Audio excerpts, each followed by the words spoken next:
லஞ்சம் கொடுக்குறவங்க யாராவது வந்து முன்பட்டாங்கன்னா கொடுக்க முடியாதுன்னு சொல்லுங்க அப்படிங்கிறாரு. ஓப்பனாக சொல்கிறோம்ல, அண்ணன் விஜய் ஆட்சி, தம்பி விஜய் ஆட்சி, எங்கள் ஆட்சி கொடுக்க முடியாதுன்னு சொல்லிட்டு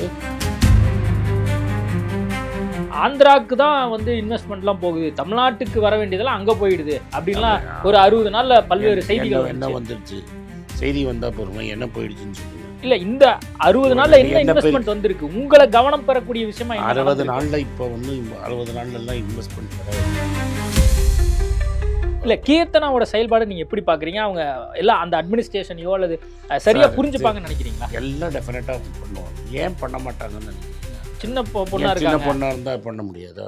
வணக்கம். இன்றைய சிறப்பு நேர்காணலில் நம்மோடு இணைந்திருக்கிறார் ஆனந்த் சீனிவாசன் அவர்கள். வணக்கம் சார். வணக்கம். தாவேகா ஆட்சி அமைஞ்சு 60 நாள் ஆயிடுச்சு. எப்படி பார்க்குறீங்க? நிறைய விமர்சனம் வந்துக்கிட்டே இருக்குது. இந்த அரசாங்கம் சரியாக தான் போயிட்டு இருக்கு. மக்கள் ஹாப்பியாக இருக்கிறாங்க. மக்கள் என்ன சொல்கிறாங்கன்னா, இது வரைக்கும் நடக்காத மேஜிக் மாதிரி நடக்குதுங்கிறாங்க. லோ லெவலில் கரப்ஷன் நடக்க மாட்டேங்குது.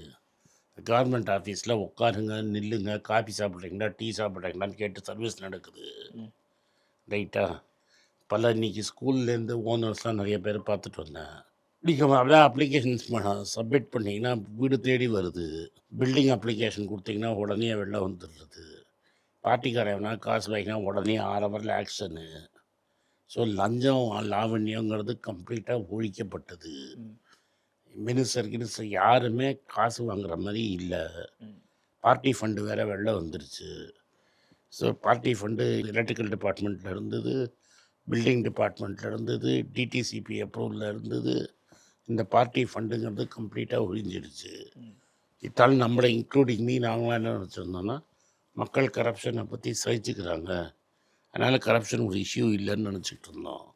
ஆனால் இந்த எலெக்ஷனில் ஒரு ஆல்டர்னேட் கிடச்சோடனே மக்கள் இந்த கரப்ஷன் தான் பெரிய இஷ்யூன்னு ஓட்டு போட்டு கரப்ஷனை ஹேண்டில் பண்ணுறவங்களுக்கு மட்டும்தான் ஓட்டு அப்படின்னு சொல்லிட்டாங்க. மக்கள்கிட்ட நீங்கள் எங்கே சர்வே எடுத்து பார்த்தாலும் 2500 கொடுக்கலையே, சிலிண்டர் கொடுக்கலையே அப்படிங்கிற கவலையே இல்லை. எல்லாம் தம்பி பார்த்துப்பாரு, அவரே அவகாசம் கேட்டிருக்கிறாரு, ஆனாலும் 1 வருஷம் சும்மா இருப்போங்கிற அளவுக்கு போயிட்டாங்க. அப்போசிஷனில் இருக்கிறவங்களுக்கு என்ன பண்ணணும்னு தெரியல. கரூர் ஸ்பீச் பார்த்தீங்கல்ல, எவ்வளோ வைரலாக ஓடிட்டுருக்குதுன்னு. லஞ்சம் கொடுக்குறவங்க யாராவது வந்து முன்பட்டாங்கன்னா கொடுக்க முடியாதுன்னு சொல்லுங்க அப்படிங்கிறாரு. ஓப்பனாக சொல்கிறார்ல, அண்ணன் விஜய் ஆட்சி, தம்பி விஜய் ஆட்சி, எங்கள் ஆட்சி கொடுக்க முடியாதுன்னு சொல்லிட்டு இதில் போடுங்க இன்ஸ்டாலங்கிறாரு. கடலூரில் அவங்காரன் வாங்கினவுடனே உடனே வேலையை எடுத்துக்கிட்டாரு. அதனால் இது மாதிரி நடந்ததே கிடையாது வரலாறில். காமராஜ் காலத்துக்கு அப்புறம் இப்போ தான் நடக்குது. அதனால் இது டெஃபினட்டாக வந்து ஒரு பெரிய மாற்றமாக தான் பார்க்குறாங்க மக்கள். பல்வேறு முதலமைச்சரை நீங்கள் பார்த்துருக்கீங்க, பிஎம்ஐ பார்த்துருக்கீங்க.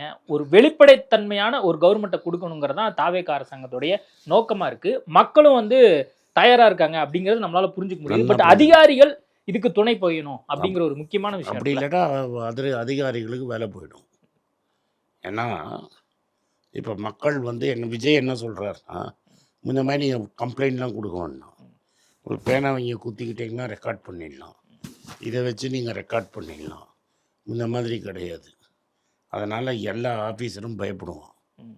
உடனே நியூஸ் வெளில வந்துடும், இன்ஸ்டாகிராமில் போகும், வைரலாக போகும், ஆள் வேலை போயிடும்.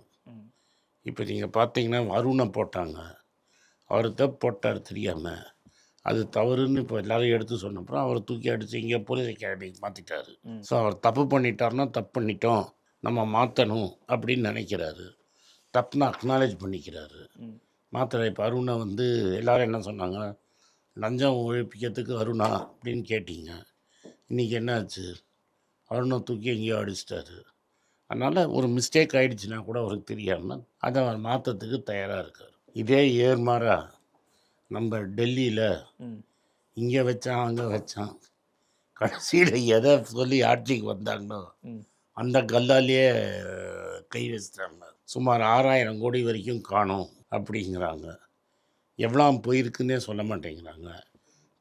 பெரும் தலைகளை யாரையும் பிடிக்க மாட்டேங்கிறாங்க. கேட்டால் டிரைவர் லஞ்சம் அடித்தான், அவன் அடித்தான், இவன் அடித்தாங்கிறாங்க.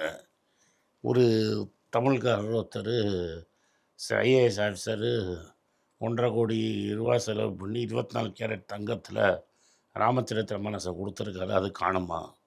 பல பேர் நகை கொடுத்தது காணும்.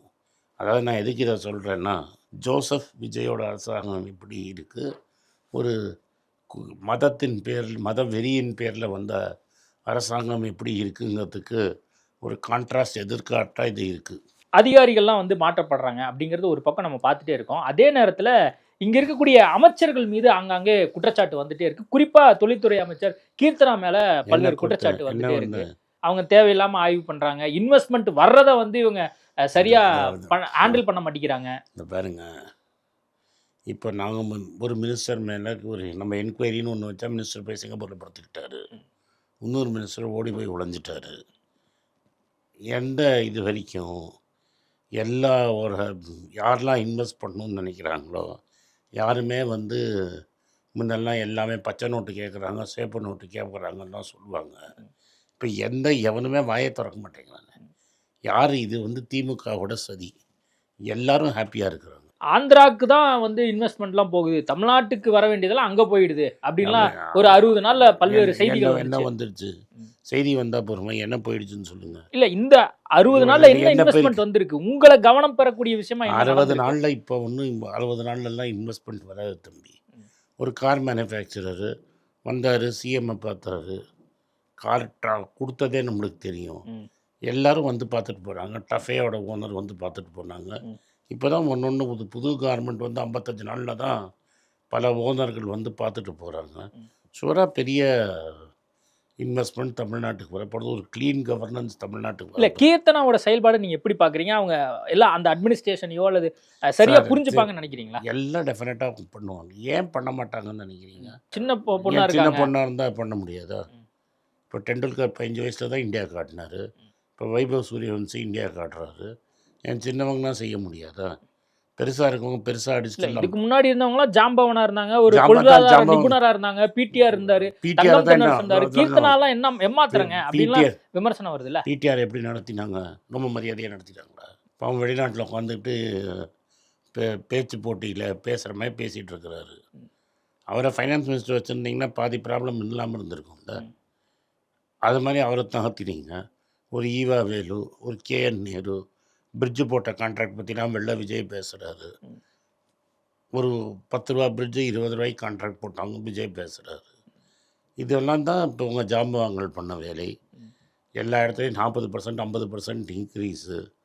எல்லா கான்ட்ராக்ட்லேயும் இப்போ நம்ம தொலைவி எடுக்கணும்னு. அதுக்கப்புறமா வந்து கோவிலுக்கு வந்திருக்கு பணம். அதை எடுத்து சும்மா வேறு எங்கேயாவது மண்டபம் கட்டுறேன், அதை கட்டுறேன், இதை கட்டுறேன்னு கோவில் நிர்வாகத்துக்கு செலவு பண்ணாமல் எங்கேயாவது 100 ரூபாய்க்கு கட்ட வேண்டிய மண்டபத்தை 250 ரூபாய்க்கு கட்டினது எல்லாத்தையும் கேன்சல் பண்ணி எல்லாத்தையும் எஃப்டியாக போட்டு கோவில் நிர்வாகத்தை சரி பண்ணுங்கன்னு சொல்லியிருக்கிறாங்க. இப்போ முதல்ல நம்ம என்ன பண்ணோம்னா, இந்த இந்தியாவோட எக்கானமியே ரொம்ப மோசமாக இருக்குது. விலைவாசி ஏறி இருக்குது. இன்றைக்கி ரூபா திரும்பி அதிபாதாளம் போயிடுச்சு. நாட்டில் லஞ்சம் தலைப்பட்டி பிறக்குது. இந்த 3 இடியட்ஸ்னு ஒரு படம் வந்தது. அது தமிழ்லேயும் விஜய் சார் தான் நடித்தார். அந்த யாரை வச்சு அந்த கேரக்டர் பண்ணாங்களோ அவரே பட்னி 15 நாளாக ஹங்கர் ஸ்ட்ரைக்கில் இருக்கிறாரு. நீங்கள் ஹாஸ்பிட்டலில் அட்மிட் பண்ணியிருக்காங்க. நீட்டில் நடந்த ஊழலுக்கு அவர் வந்து தர்மேந்திர பிரதான் ரிசைன் பண்ணுங்கிறாரு. அதெல்லாம் பேச மாட்டேங்கிறாங்களே திமுக. ஏன்னா திமுகவுக்கு ஒரு தனி அஜெண்டா இருக்குது. இத்தனை நாள் வந்து திமுக வந்து என்ன சொன்னாங்க நம்மகிட்ட, பிஜேபி சனாதனம் அது இதுன்னு. அயோத்தியா கொள்ளையை பற்றி வாயை திறக்கலையே. ஏன் அயோத்தியாவில் பெரிய கொள்ளையே நடந்துருக்குது, அதை பற்றி ஏன் வாயை திறக்கலை? திமுகவும் திறக்கல, 2 பேரும் திறக்கலை. திமுக கோர்ஸ் ஏடிஎம்கே வந்து பிஜேபியோட பிரான்ச் ஆஃபீஸ்னு வைங்க, டிஎம்கேவும் திறக்கலை. ஹெச் ராஜா ஒரு ஹிந்து கூண்டுன்னா அவர் அப்படியே பேசுவார். ஏன் ஹெச் ராஜாவுக்கு வாய்ஸ் என்னாச்சு, குரல் போயிடுச்சா? இல்லை த லீடர்ஸுக்கு என்னாச்சு? அவர் தான் ஊழலுக்கு அகேன்ஸ்டாக சிங்கம் மாதிரி கர்ஜிருப்பார். இப்போ ராமர் பணம் அடித்ததெல்லாம் ஓகேங்கிறார் அவர். இப்போது தமிழ்நாட்டில் இன்வெஸ்ட்மெண்ட் ரீதியாக இந்த அரசாங்கம் வந்து கொஞ்சம் கொஞ்சமாக தான் கவனம் செலுத்துகிறாங்க. அது ஏன் வந்து பண்ண முடியல? பல விஷயங்கள் இருக்குது. பழைய நடந்த விஷயங்கள்லாம் நாங்கள் தோண்டி எடுக்கணும்ல. நாங்கள் ஏதாவது புதுசு பின்னாடி போயிட்டு பழசை விட்டுட்டோம்னா, இன்வெஸ்ட்மெண்ட் ஆங்கிளில் பொறுத்த வரைக்கும் அடுத்து இவங்க ஃபோக்கஸ் பண்ண வேண்டியது எதை நோக்கி இருக்கும்? பழசை மட்டுமே கிளறிட்டே இருந்தா அப்புறம் 6 மாதம் முடிஞ்சு போயிடுச்சு. அப்புறம் திமுக சொல்கிற மாதிரி ஆட்சி மாறிடுச்சுன்னா, ஆட்சி மாறப்போகுதுன்னு நீங்கள் நம்புறீங்களா?